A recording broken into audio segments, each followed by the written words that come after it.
Hi, my name is Eddie Casares. I work as a sound man in Hollywood, film and television. And what I was doing prior to that, I guess technically, I did some films in India when I was younger. An Indian friend of mine got us a job on a film. Started doing transportation. Through transportation, I met a sound mixer on the movie we were doing. He took me under his wing and got me deeper into sound because I had done some sound stuff in India, and I was an interesting path to take. And so I started doing that, and I started working as a boom operator with him, and we did small shows, commercials, a lot of commercials and things like that. And then eventually I got into bigger stuff in TV and movies. I started doing video assist also, big movies like big feature films. Did this movie SWAT, which was in 2004, I believe, and that started a whole other stream in the business.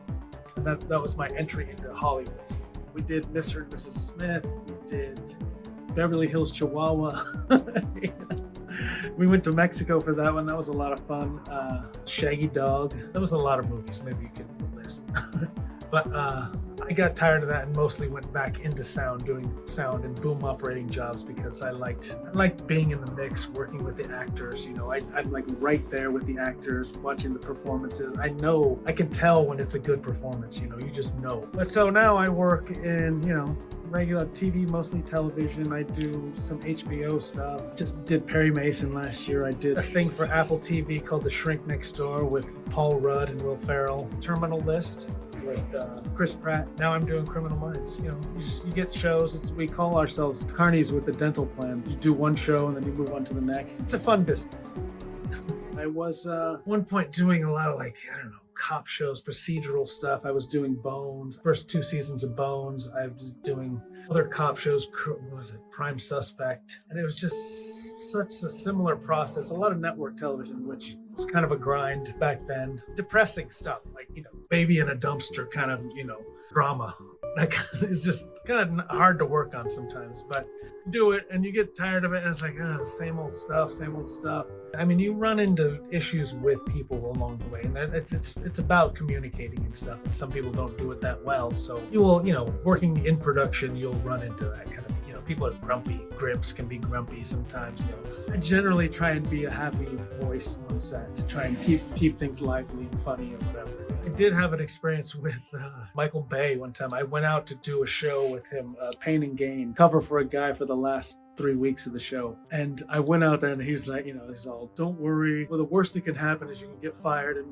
And so I went and I was doing his video assist for him and using this guy's ratty old machine. It took time to work, it was just a horrible setup for somebody going into cover. And it was going fine, doing the show and just a lot of stuff to do, changing. They had so many cameras on the show. They were changing formats all the time. So I had to switch out formats and do all this crazy stuff. And it came down to it was a big day right before Memorial Day. And we, he said, leave the monitors here the whole day. Don't move them, blah, blah, blah. He's just, he's kind of a dick the whole time. But don't leave them here. Just leave them here. Don't,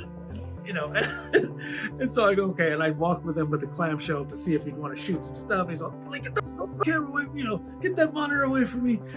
And then at the end of the day, there was a big stunt scene. And he started screaming, where are those fucking monitors? Get them.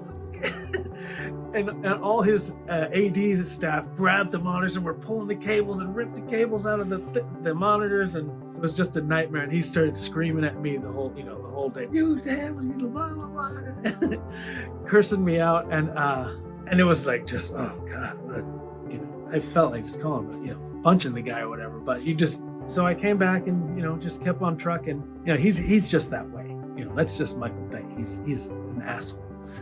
But at the end of the day, he thanked me, and it's all better at rap, they say. But that one's kind of stung a little bit. It took me a minute to pick myself back up from that incident, but it was more of a speed bump. It felt bad, and I didn't want to lose my job and everything, but I felt kind of crushed by it. But you just have to keep going. It's the heat of the battle, oftentimes in the business too. But people take it very seriously. And you spend a lot of money doing it, so you gotta kind of always be on your toes and be ready for anything. That's what it teaches you, just to be ready next time, more ready. ultimately. So then we got the show Transparent. And that really changed my whole perspective on the film game, only because I saw that it really connected with people, that it gave people hope, you know. And I don't know, it was just interesting. I didn't know what to expect. It was just a great experience, you know. We all communicated together as a crew. You know, we got together every day as a crew. It started at some point. We started doing this thing called Box, where we all, before we worked and did anything, we'd all get together, come around, somebody would stand on a box, we'd have an Apple box. You know, we'd like first started just sharing with each other, and then it just grew into this whole thing, and everybody would just spill their guts to everybody. And sometimes it would last 30 minutes or 40 minutes before we'd go to work. And the UPM would be like, you know, worried about time and everything. And we'd just know we're communicating, we're getting in touch with each other, you know. And so we'd work better that way, and we'd all flow together, and we worked as a group, and it was